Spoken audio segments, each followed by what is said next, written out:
Facebook Live and all of my friends and the other people watching. This is Mark. Of course, Marcus Evans. You're on the state rep Marcus Evans page, so clearly it's Marcus Evans. I got the beard working. I don't know how people like the beard, but I'm working my after COVID beard.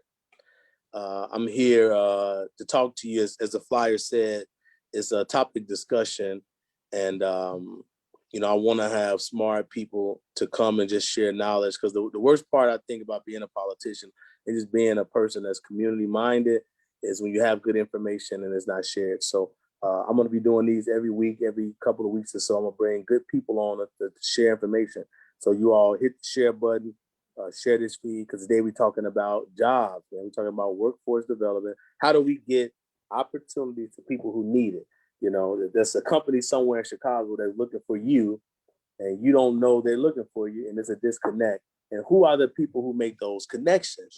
When I want some McDonald's, the commercial is connecting me to McDonald's. When I want, whatever it is, whatever item, whatever thing I'm looking for, Jake from State Farm is connecting me to State Farm.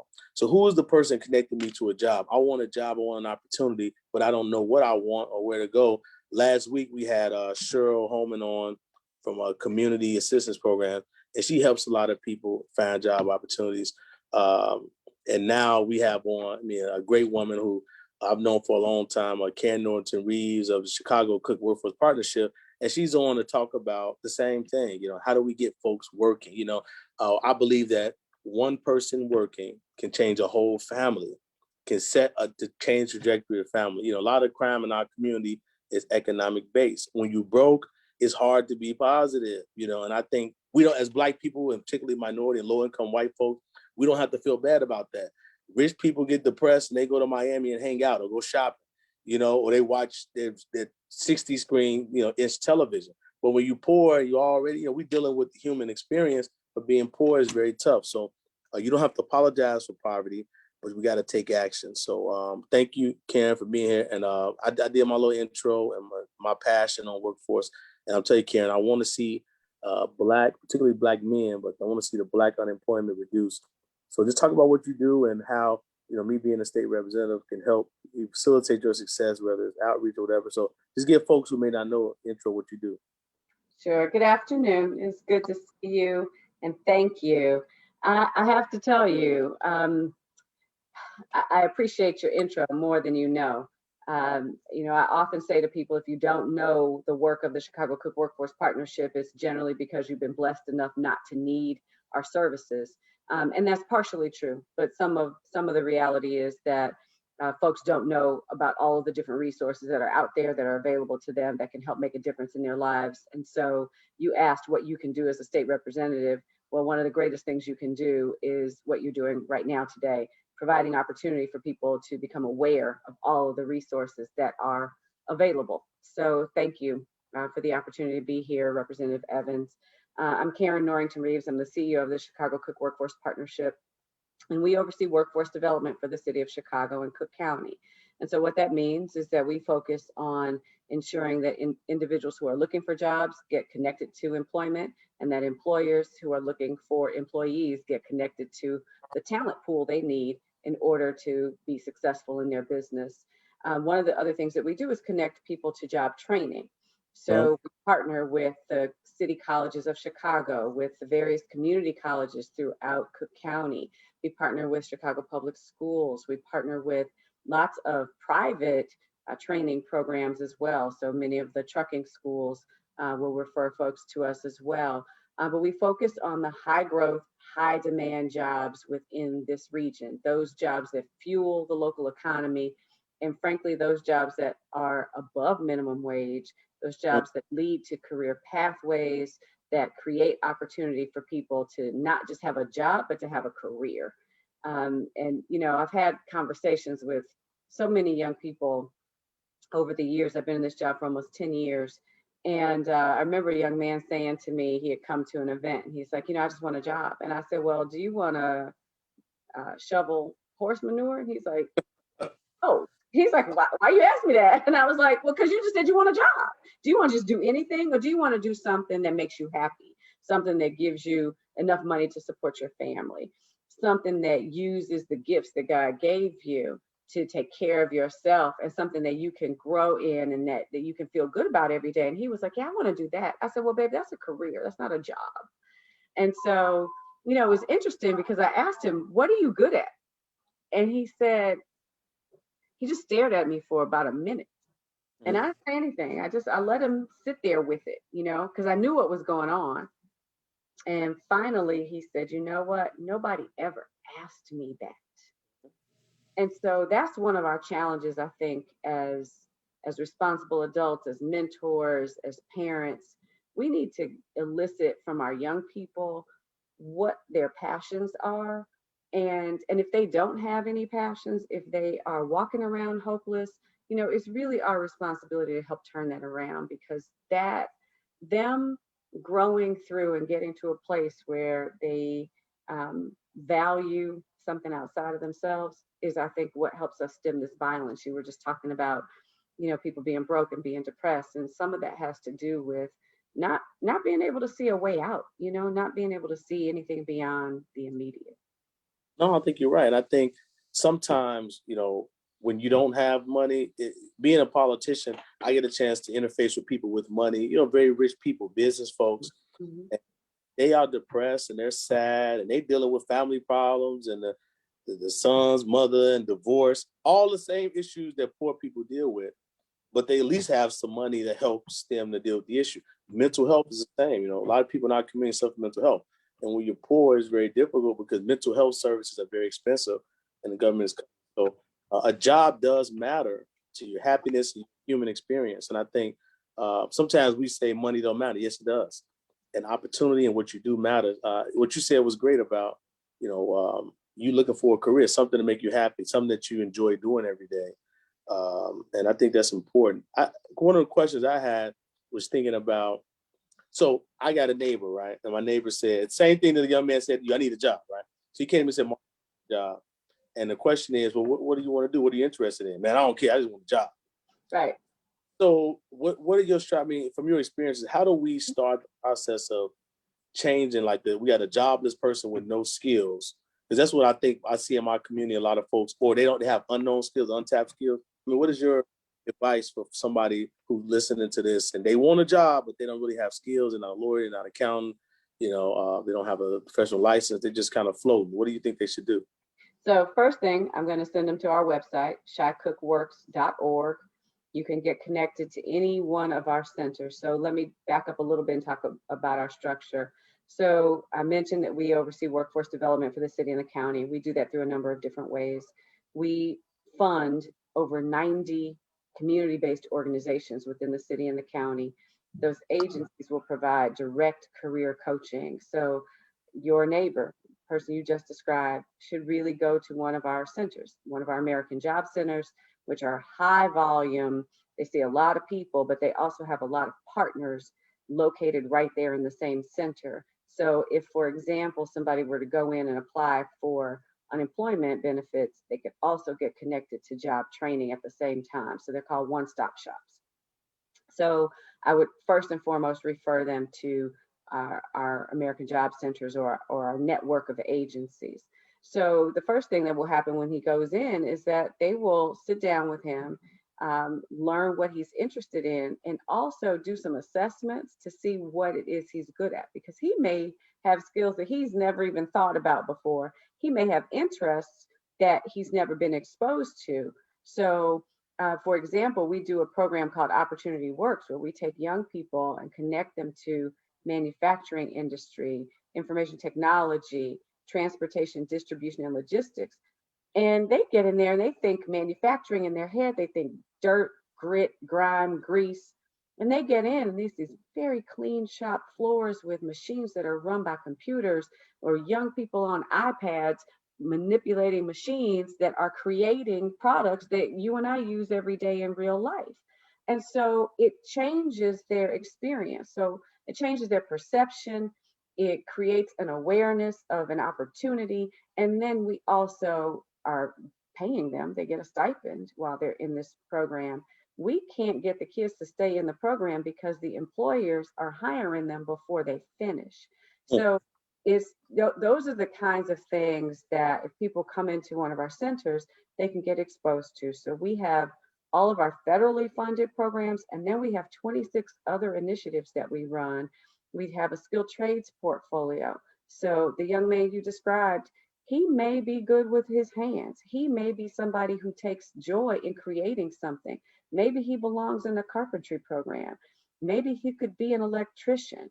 There's several of the unions that are open right now that are taking in apprentices. And so our job at the centers is to really help explore what you're interested in, what you're passionate about, what you're good at, and then create a plan with you directly, not us telling you what you want, not us telling you what to do, but creating a plan cooperatively with you that maps out what your career path is, what you'd like to accomplish, and then us telling you how to make that happen and also connecting you with funding to help make that happen.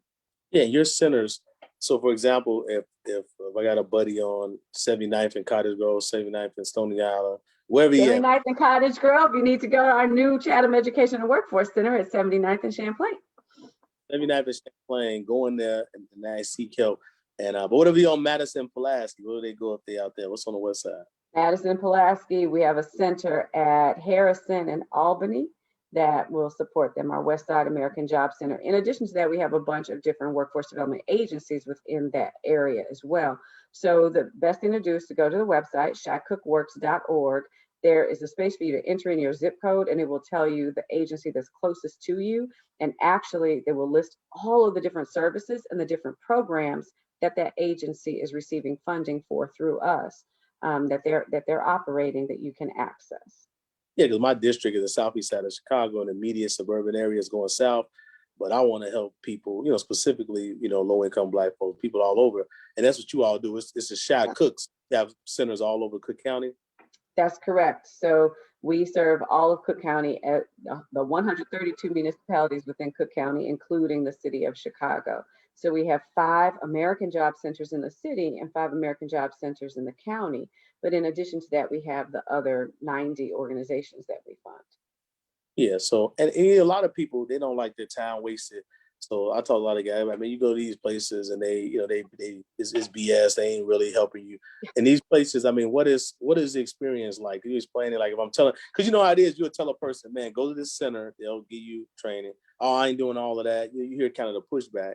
Right. So here's my thing. When folks say I ain't doing all of that, there's nothing that we get in this life that we don't get without having to put some effort into it, right? So the notion that I'm not doing all of that, part of that is just sort of where we are as a society, like not recognizing the fact that you have to put in some sort of effort in order to get a gain on the other side. And so if it means that you do a program that's going to pay you a stipend of $10 or $11 an hour for the next month or 2 months while you get your credential, but then that leads to a job that starts you at $18 an hour or starts you at $25 an hour, why wouldn't you take that short-term forbearance for the longer-term gain? So part of that is a mindset shift.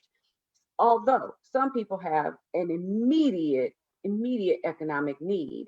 And so you will do things that you don't feel like doing right now in order to be able to get to the next place, right? And so there are folks who come to us who immediately want to work. And as long as they are employable, we're going to help them get placed into immediate employment, right? Sometimes folks need some skills training. Sometimes we also have bridge programs. So for people who may not have all the reading and writing and math skills that they need, they can go into a bridge program. And many of those programs also offer a stipend, and they can get that extra training they need in order to be able to be competitive for placement.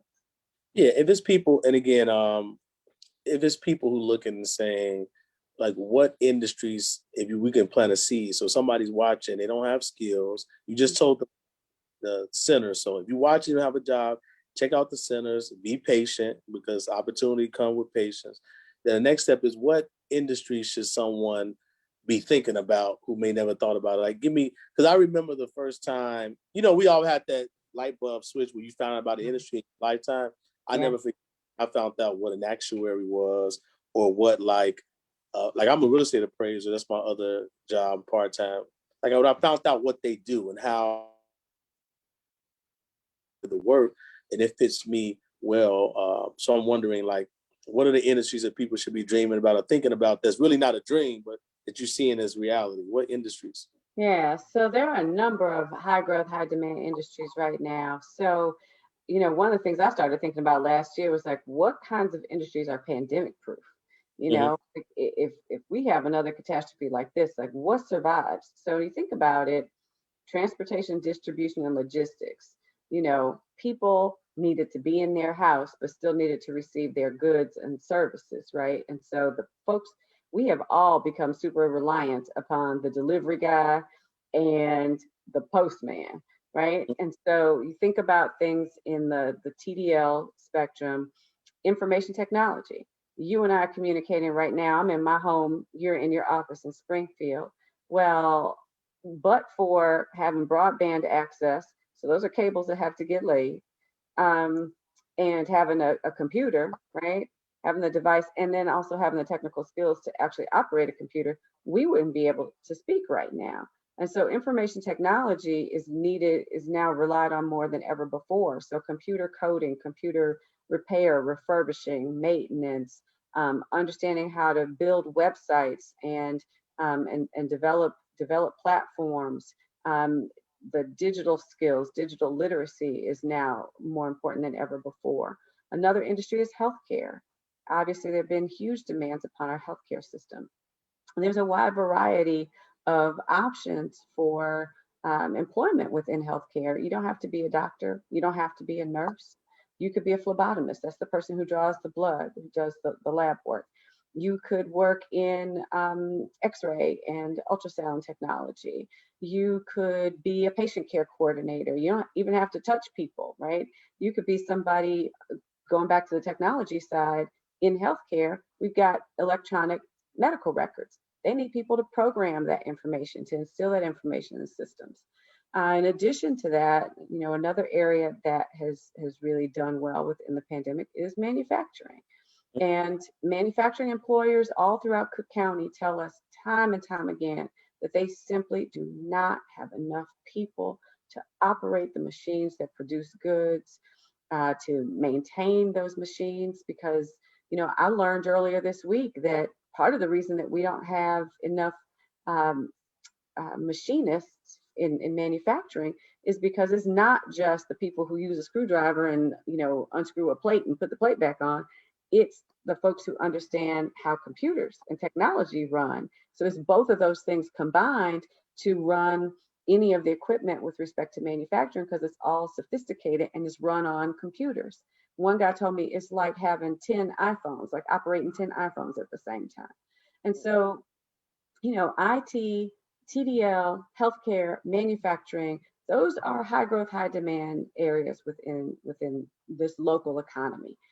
The other thing is, people don't know Chicago, right here in Chicago, we are the intermodal hub of North America.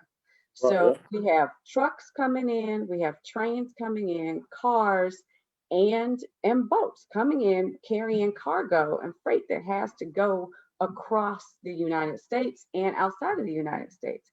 And so transportation, distribution, and logistics is just a huge, huge area of growth within this region. And it really has great jobs.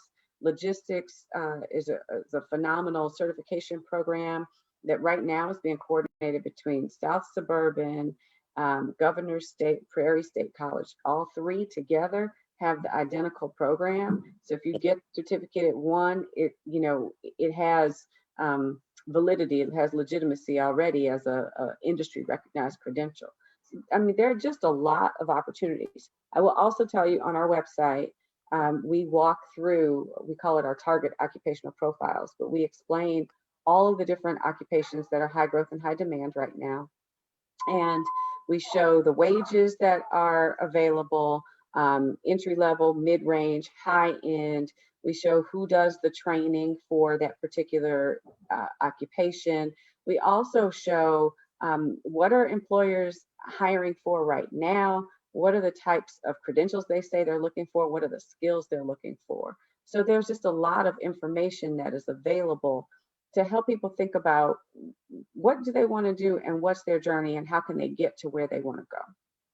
Yeah, and I think that is always the push, that connection, because you have the information and you're trying to get the person to get there.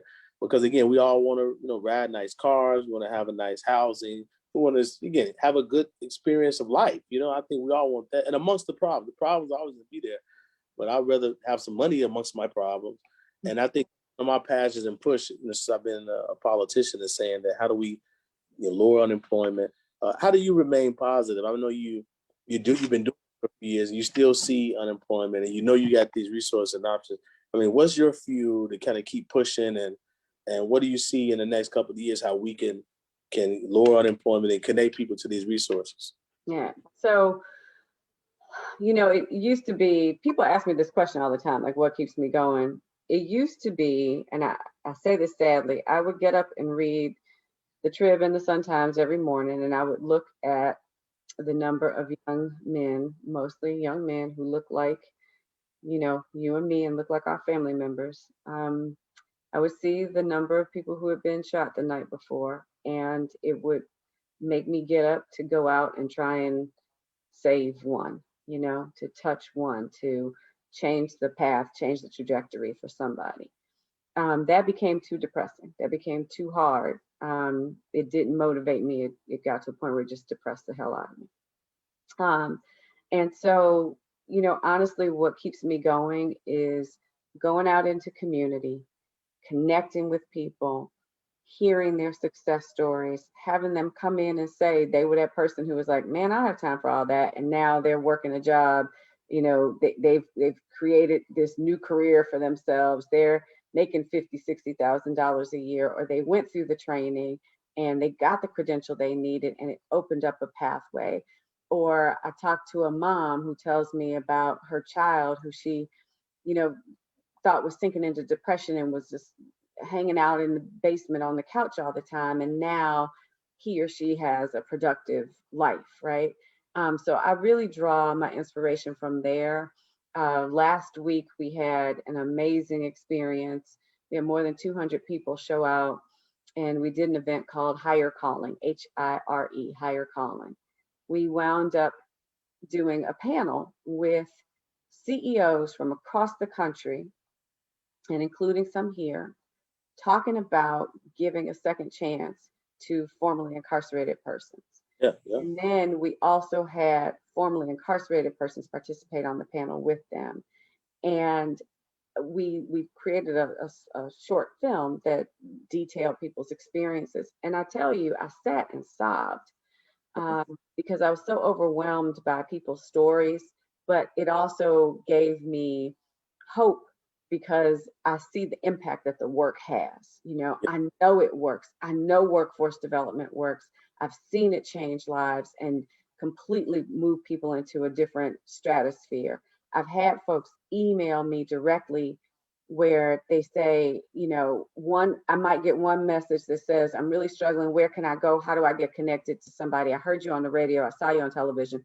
And I connect them. And I hear from them 6 months later or a year later or 5 months later saying, I have a new career.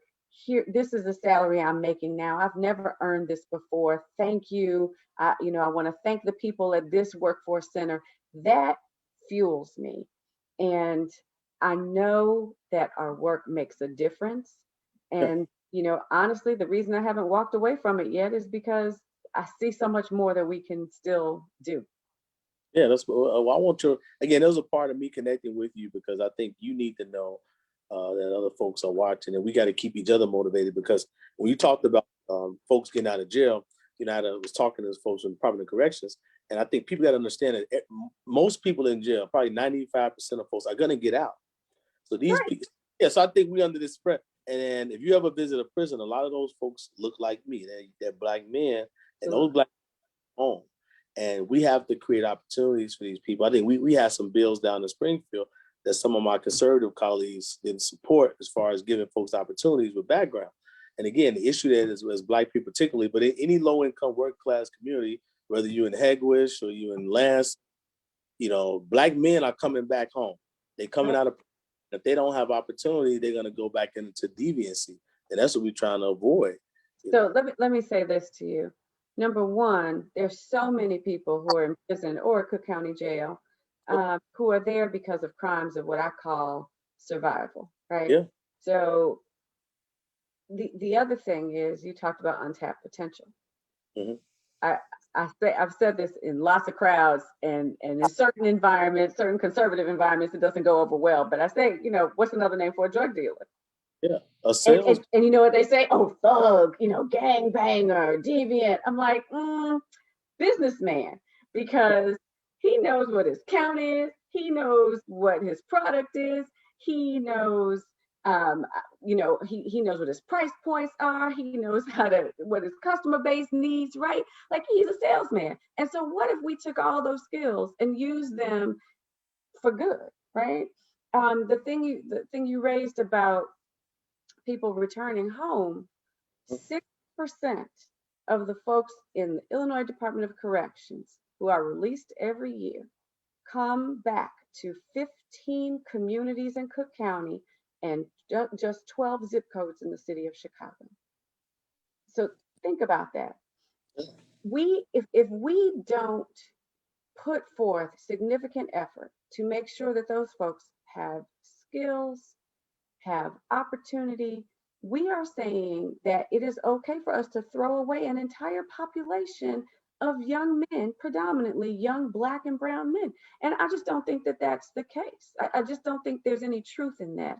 I know for a fact that that's not the truth, because when I look at the gentlemen that we have hired at the Chicago Cook Workforce Partnership, our reentry navigators, we hired a gentleman last year who had been in jail for 29 years, not jail, prison. He'd been in prison for 29 years, and he works for us. And guess what he does? He goes out and helps other men like him understand what their path can be, and he connects them to employment. One of my guys last week, and this brought me to tears, we got an attorney reached out to us. She has a bunch of clients who had been sexually assaulted at one of our state facilities at Maryville, and all Black, all in various state, had various interactions with the penal system, as you can imagine, because they've been abused, because they've had these very traumatic experiences that hadn't been addressed. And so she reached out to us and said, hey, we need services for them. The guys on our team are formerly incarcerated men, went out and met with these young men, met them where they are. I got word this week that the guy who was living in his car last week has now gone to work 3 days in a row this week, right? Because we intervened and helped him. So that, and I'm gonna get emotional because that fuels me, that drives me forward. And I know that change is possible. I know that people can transform their lives.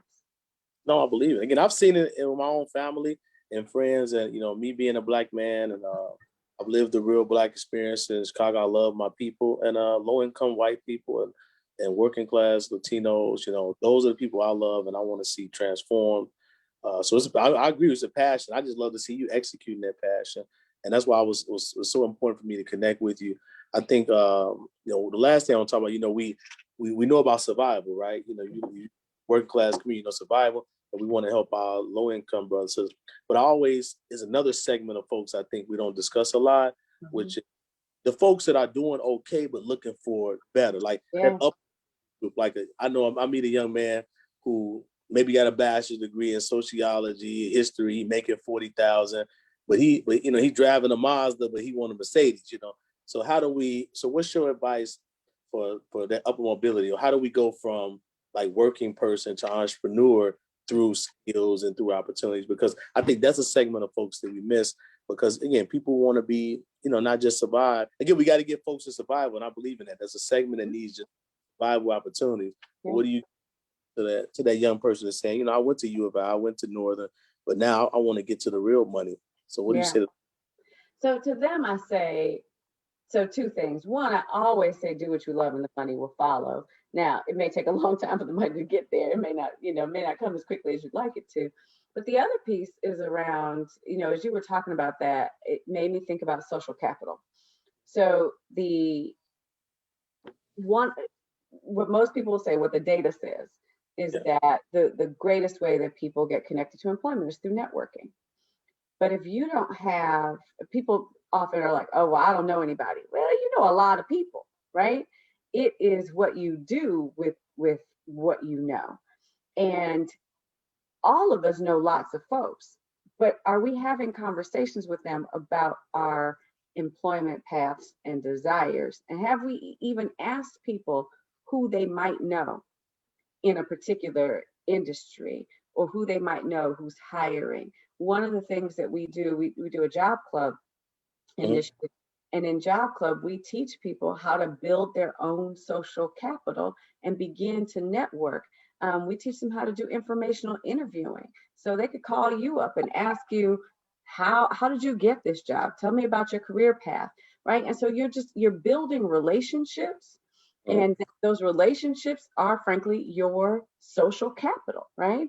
And so for young people, like a young brother like you described, who's got a BA and is trying to get to the next level, I would strongly recommend some mentorship. I would strongly recommend leveraging his network, and also doing some informational interviewing, reaching out, seriously, cold calling, cold emailing individuals who are doing the types of things that he's interested in doing, and asking them about their path. He'd be amazed about the opportunities that will open up for him as a result of that. Man, that's just so. And I love you saying, but getting over that fear of rejection and that fear of non-acceptance, because I remember, the way I got my early opportunities was kind of just showing up. I met Soldier, and I mean, we first met years ago. John Soldier, because I like politics, and then Todd and Marlo Colvin became, mentors of mine. And then Michelle Harris in Albany 8th Ward, I worked for her for a few years. So just kind of showing up and making yourself available. I think people don't believe that it's that simple. They think it's rocket science. Do you ever deal with that? Like, you get a person and say, you can, I'm not high, I meet people that's super rich or successful, and I talk to them. These regular people, like it's strategies, Yeah. And so you're right. The whole piece about just showing up. So volunteering, just like you were just showing up, volunteering is building your social capital. It's building your network. It's building your relationship pool. And so they get to see you, learn a little bit about you, and then they begin to see how you work. And then it's like, oh, well, he's reliable. Well, he shows up when he says he's going to show up. He likes to do these things. So I can count on him. And then they'll be in conversation with somebody who'll say, hey, do you know anybody who's reliable, who shows up on time, who does what they say they're going to do? Oh yeah, Marcus, let me call. Let me put a bug in his ear. That's how that works. It's not because y'all hang out at the same country club, right? It's because you've been in proximity with them, and they've had an opportunity to observe you and observe how you operate.